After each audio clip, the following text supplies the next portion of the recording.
Now is the moment to harness the extraordinary national spirit we've seen in the last few months and build back better.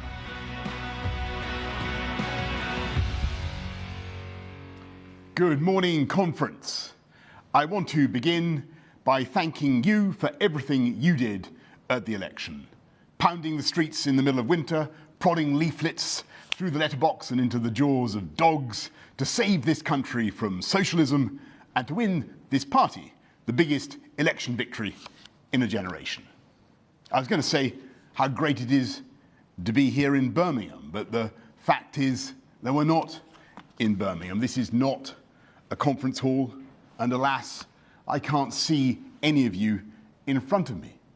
There's no one to clap or heckle.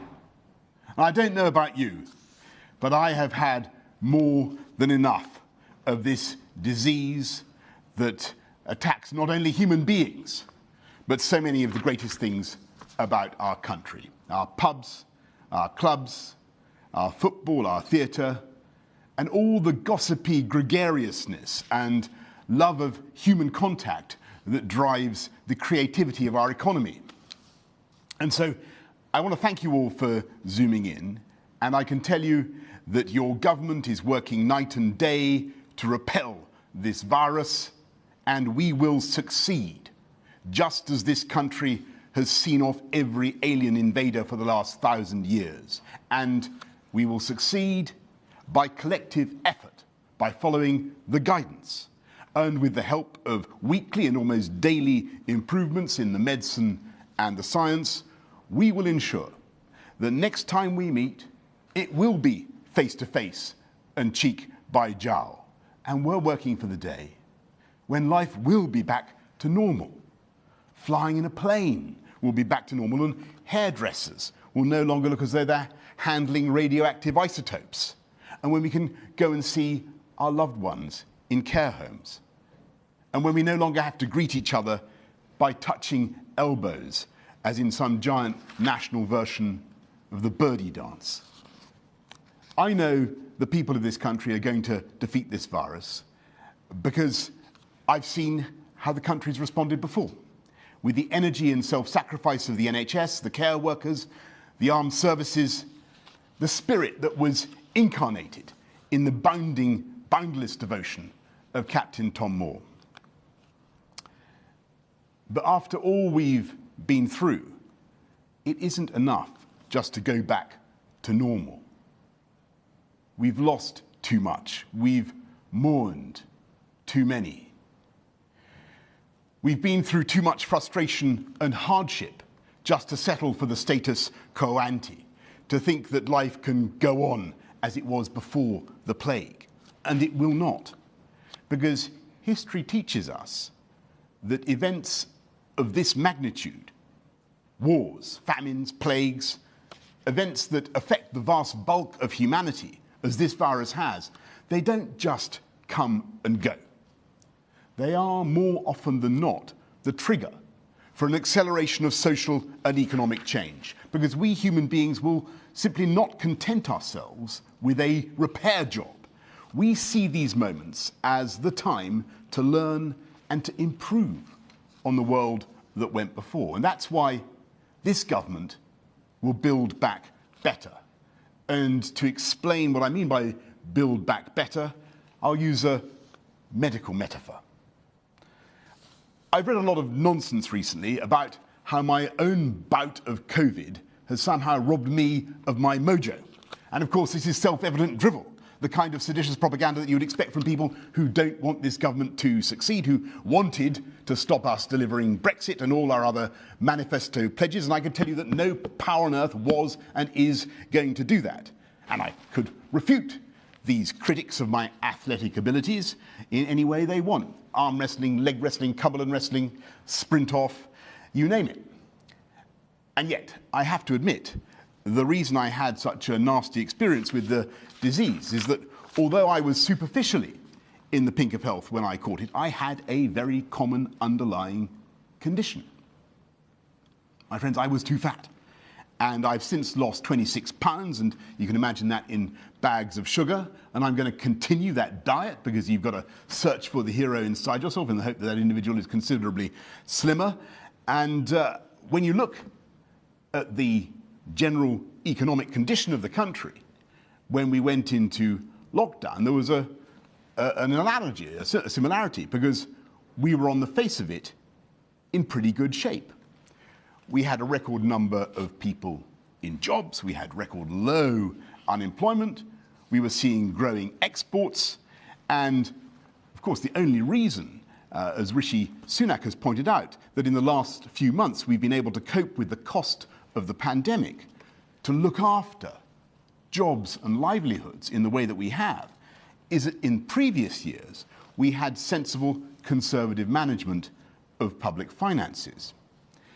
And yet, if you looked more carefully, you could see, and indeed many of us said so at the time, that the UK economy had some chronic underlying problems. Long-term failure to tackle the deficit in skills, inadequate transport infrastructure, not enough homes people could afford to buy, especially young people, and far too many people across the whole country who felt ignored and left out, that the government was not on their side. And so we can't now define the mission of this country as merely to restore normality. That isn't good enough. In the depths of the Second World War, when just about everything had gone wrong, the government sketched out a vision of the post-war New Jerusalem that they wanted to build. And that's what we're doing now, in the teeth of this pandemic. We're resolving not to go back to 2019, but to do better, to reform our system of government, to renew our infrastructure, to spread opportunity more widely and fairly, and create the conditions for a dynamic recovery that is led not by the state, but by free enterprise. We need to move fast, not just to deal with the immediate economic fallout, but because after 12 years of relative anemia, we need to lift the trend rate of growth. We need to lift people's incomes, not just go back to where we were. And it's clear from COVID that we need the economic robustness to deal with whatever the next cosmic spanner may be hurtling towards us in the dark.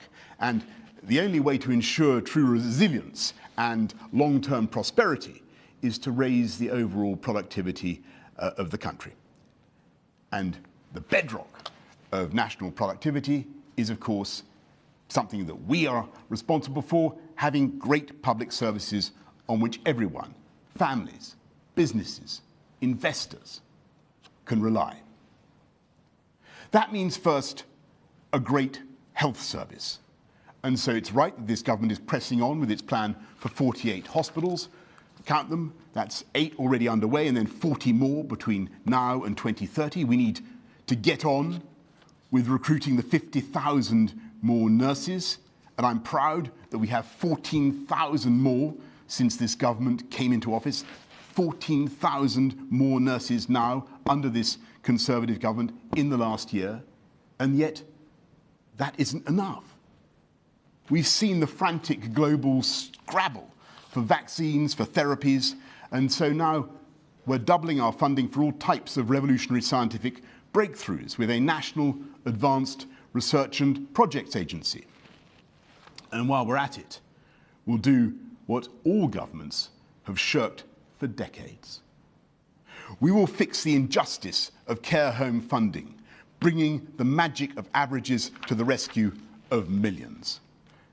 COVID has shone a spotlight on the difficulties of that sector in all parts of the UK.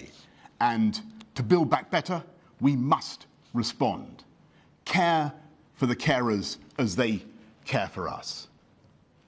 And if we're to raise productivity and encourage investment in the UK, then there is one thing we must do as a matter of basic hygiene, and that is to fight crime.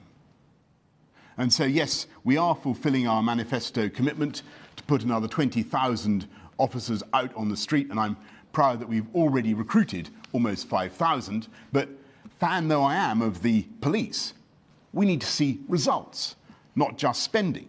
So we're also backing those police up, protecting the public by changing the law to stop the early release of serious sexual and violent offenders and stopping the whole criminal justice system from being hamstrung by what the Home Secretary would doubtless and rightly call the lefty human rights lawyers and other do-gooders. And in spite of the pandemic, the Home Secretary and I are having regular CompStat-style sessions with the Chief Constables when we look at the crime data across the country and compare performance and work out what we can do to help.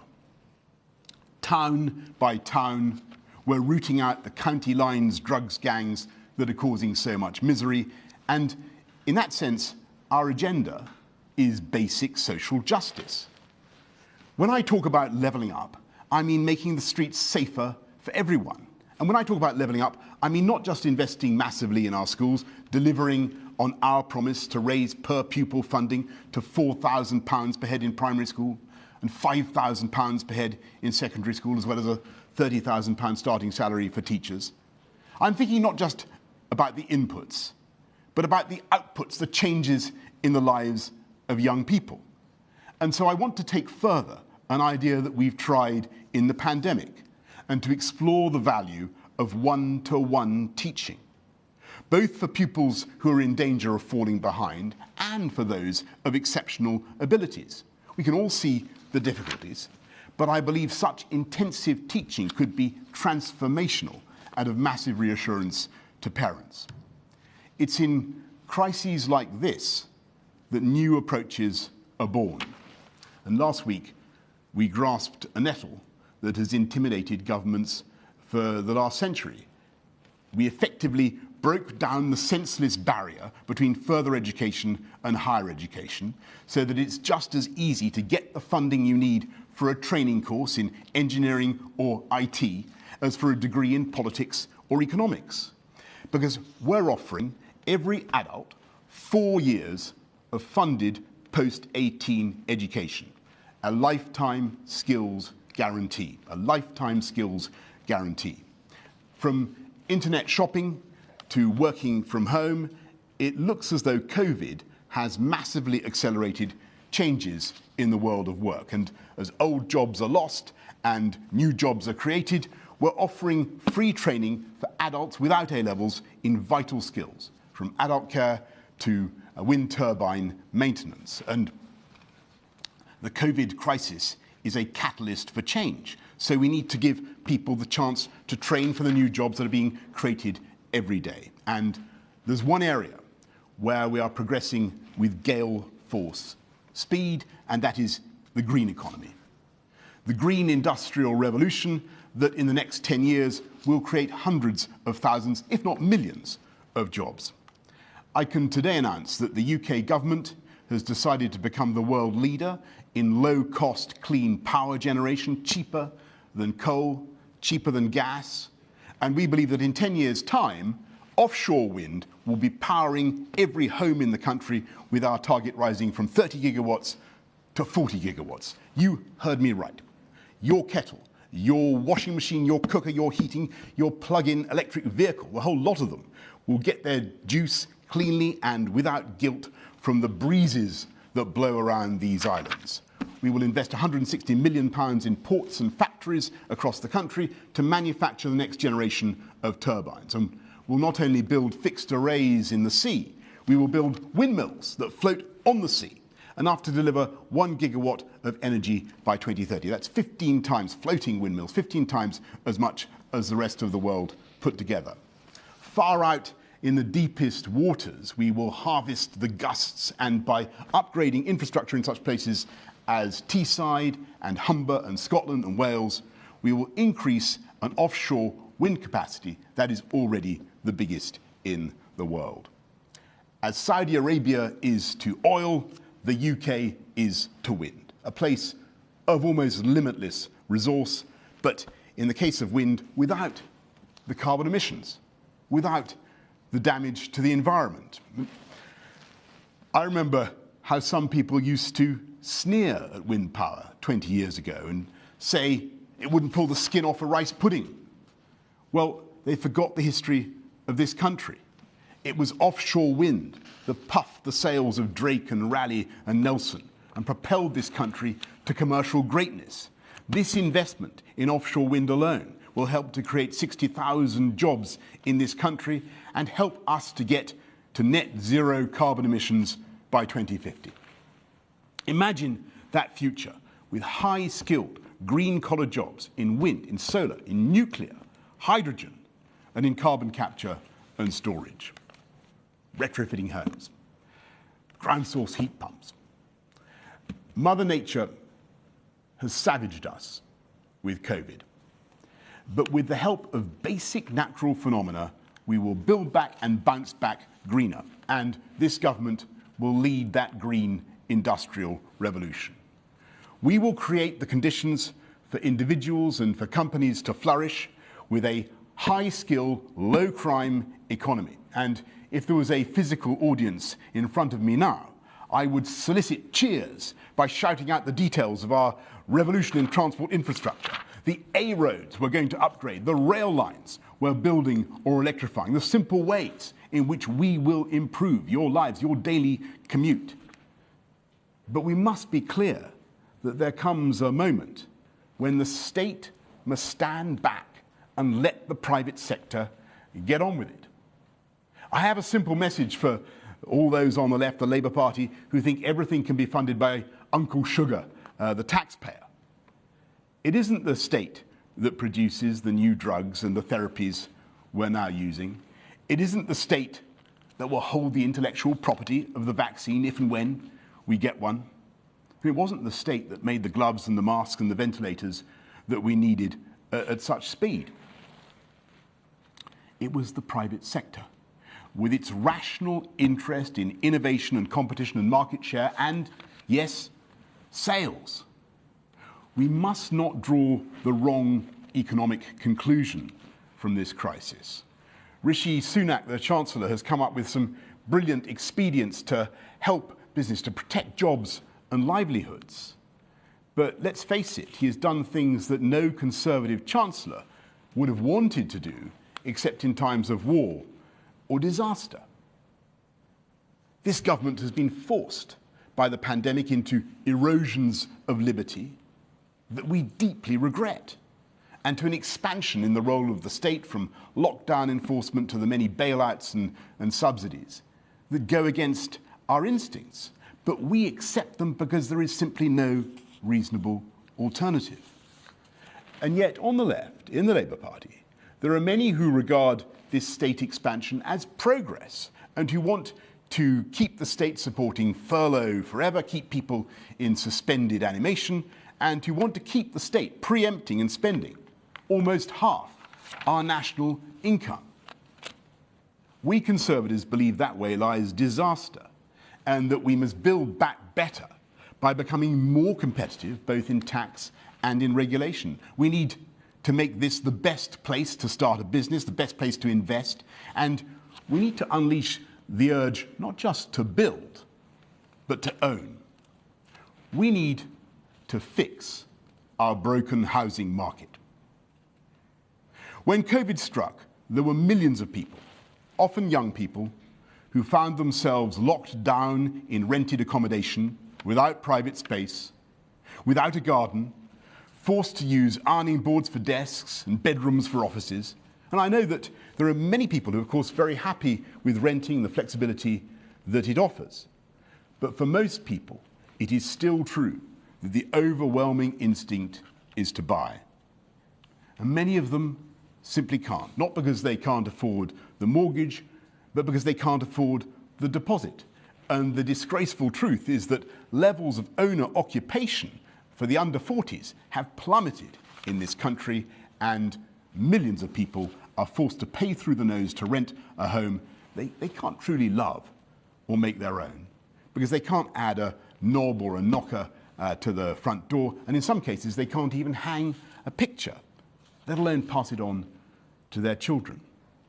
Yes, we will transform the sclerotic planning system. We will make it faster and easier to build beautiful new homes without destroying the green belt or desecrating our countryside.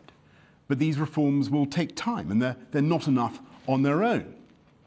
We need now to take forward one of the key proposals of our manifesto of 2019, giving young first-time buyers the chance to take out a long-term fixed-rate mortgage of up to 95% of the value of the home, vastly reducing the size of the deposit, and giving the chance of home ownership and all the joy and the pride that goes with it to millions who currently feel excluded. We believe that this policy could create 2 million more owner-occupiers, the biggest expansion of home ownership since the 1980s. We will help turn generation rent into generation buy. We will fix the long-term problems of this country, not by endlessly expanding the state, but by giving power back to people. The fundamental life-affirming power of home ownership, the power to decide what colour to paint your own front door. With our long-term fixed-rate mortgages, we want to spread that opportunity to every part of the country. And that is the difference between us Conservatives and the Labour opposition. They may have million-pound homes in North London, but they deeply dislike home ownership for anyone else. We want to level up. They want to level down. We're proud of this country's culture and history and traditions. They literally want to pull statues down, to rewrite the history of our country, to edit our national CV, to make it look more politically correct. We aren't embarrassed to sing old songs about how Britannia rules the waves. In fact, we're even making sense of it with a concerted national shipbuilding strategy that will bring jobs to every part of the UK, especially in Scotland. And we believe passionately in our wonderful union, our United Kingdom, while the Labour opposition have done, frankly, nothing to defend the union and continue to flirt with those who would tear our country apart. And I say frankly to those separatist Scottish nationalists who would like this country to be distracted and divided by yet more constitutional wrangling, now is the time to pull together and build back better in every part of the United Kingdom. We believe in global Britain as a proud, independent and outward-looking country, and next year we will lead the world at the G7 and at the COP26 summit in Glasgow, with 3 great campaigns to bring the world together, to heal the world, tackling the virus, tackling climate change and championing global free trade. We have confidence in our values and our diplomacy, and be in no doubt that they are secretly scheming to overturn Brexit and take us back into the EU. We believe in our fantastic armed services as one of the greatest exports that this country has. They, the Labour Party, can't even vote for measures to protect veterans from vexatious prosecutions 50 years later when no new evidence is supplied. And throughout this pandemic, it is this government that has taken the tough decisions, because we believe that there are no easy answers, while they've simply sniped from the sidelines. Well, my friends, we have no time now to focus on Captain Hindsight and his regiment of pot-shot, snipe-shot fusiliers. I want you to raise your eyes, and I want you to imagine that you're arriving in Britain in 2030, when I hope that much of the programme that I have outlined will be delivered.